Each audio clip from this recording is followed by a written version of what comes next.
Recording. Well, we've just come out of the press conference Steve Bruce just held there on deadline day. Quite an interesting one, Keith.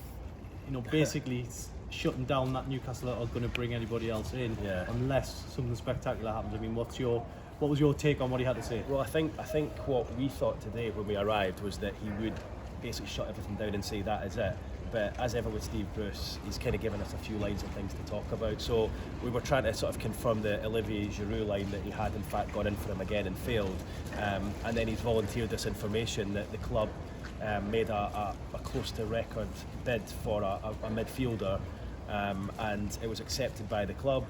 And the player decided against coming. So I wasn't really expecting him to say that, of course. Quite a big line. Yeah, it was. And then we obviously asked him, so he said it was a player, and then I think I said to him, what position? And he said, oh, he's a midfielder. And then I said, what age? And obviously we're having a little bit of a laugh about it. But he said he didn't want to reveal. But we've obviously stood up since then that the player is Boubakary Samari of Lille, who's obviously been linked with both Chelsea and Manchester United already this window. So it sounds as though Newcastle came very close to getting him. Yeah, and it would be an interesting one because there's a lot of midfielders at the club. They've now got Bentaleb, and it seems like Newcastle tried this earlier in the window. It has emerged today, but Bentaleb is the player who they've slotted in there, and he looks like he's going to see them through the season. Well, I don't know about you, but I just kind of got the impression that obviously the Samari thing, he's interested in him early, but I also got the impression that Bentaleb, I think he'd been talking to him for a couple of weeks before he came, so perhaps he was trying to bring in both.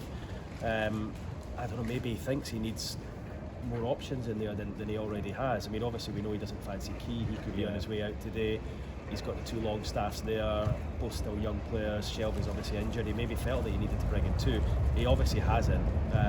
But it sounds as though, certainly from the information that I'm getting, that the move for Samari could be revisited in the summer. Yeah. So we think it was a £35 million transfer with £10 million in bonuses, obviously totaling £45 million, which in total that would obviously beat the fee for Joe Linton. So it sounds as though they were active, not just in loan signings, but they've just, because the players decided not to come. Maybe, I don't know what you think, but maybe because he has been linked with Man United, has been linked with Chelsea, maybe he thinks there's something bigger in the background. I mean, change of heart is what we're hearing, so maybe he wants to keep his own powder dry in that window.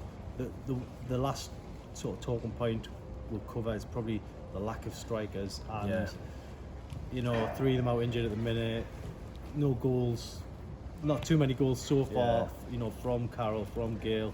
Muto's struggled, Joe Linton struggled, unfortunately. It is a big concern. You can see why the supporters are going mad on social media. We were just talking there, weren't we? One goal between the four of them, one league goal between the four of them this season. They've been relying on midfielders and defenders scoring. I mean, it doesn't bode too well. He just has to hope, doesn't he, that Joe Linton comes in at a bit of form. I think he said Carroll's out for tomorrow, and Gale, and he hopes to have all three back for the Arsenal game. So it sounds as though that's played in his mind in terms of bringing a striker in. He probably didn't want to bring in another one and then essentially have five for one position.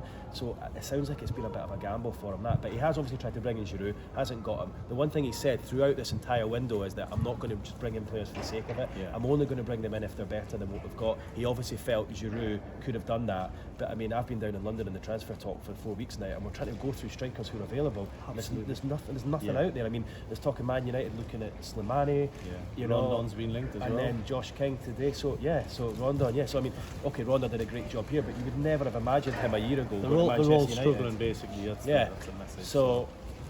Everyone's struggling. Spurs are struggling to get a striker. Chelsea are struggling to get a striker. Man United are struggling to get a striker. Newcastle are struggling to get a striker. Are you going to just bring someone in for the sake of it? It sounds like he's not. He's been unable to get Giroud, so he's kind of like rolled the dice and he's just gambling with what he's got. But obviously, I don't know what you think, but the biggest issue isn't so much that they haven't scored. For me, it's the fact they've been injured quite a lot. So he's only got Joe Linton for tomorrow.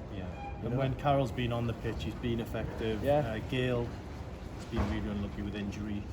Muto was still waiting 2 years into his stint here, so for me it is a valid concern, but you have to have confidence that 30 points in the bag after 24 games, I think they're pushing onto it. And these three players who they have signed, let's try and be positive here, the three that have come in, very good signings, I think they're more than capable of at least picking up 20 more points, and that will put them past 50. I think they'll be safe. Whether they can push up. I mean, Giroud would have been the icing on the cake. The 3 signings I've made, the loan deals, all on paper look like they're good signings. So Giroud obviously would have been the icing on the cake. They haven't managed that, but I suppose they've just got to hope that both Carroll and Gale get injury free. And I think if Carroll and Gale are injury free, they join Joel, and you've actually got 3 really good options up there. The problem is just kind of getting them going. They haven't really got going yet. So, you know, I mean, I would say, I don't know what you think, but I would say it's been a positive window. And the fact that news was spoken today that they tried to get in Soumare, they tried to get in Giroud, they have been it's been good. It could have been great, but it still looks fairly good for the rest of the season, I would say.